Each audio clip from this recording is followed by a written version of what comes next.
یہ کہانی ہے بلال کی۔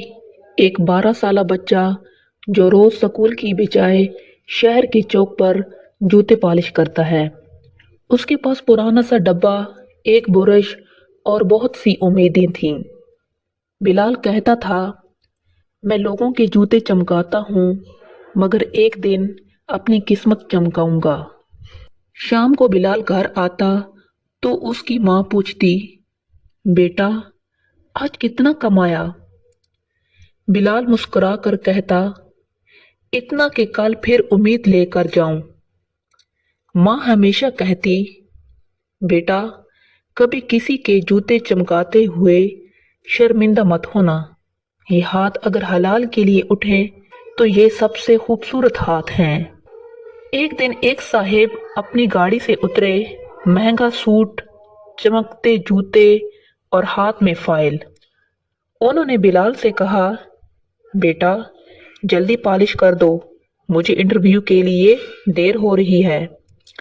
بلال نے مسکرا کر کہا، جناب جوتے جلدی نہیں دل سے چمکتے ہیں۔ اس نے جوتے صاف کیے، پھر ٹیشو سے پوچھا اور آخر میں آہستہ سے کہا، بس صاحب اب قسمت بھی چمک جائے گی۔ صاحب ہنسے مگر دل سے دعا دی۔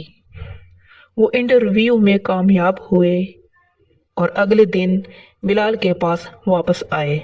انہوں نے بلال سے کہا، بیٹا تم نے جوتے نہیں میرا دن چمکایا، آج سے تم میرے سکول میں پڑھو گے۔ بلال کی آنکھوں میں آنسو آ گئے۔ اس نے ماں سے کہا، امی آپ کی دعا نے میری قسمت پالش کر دی۔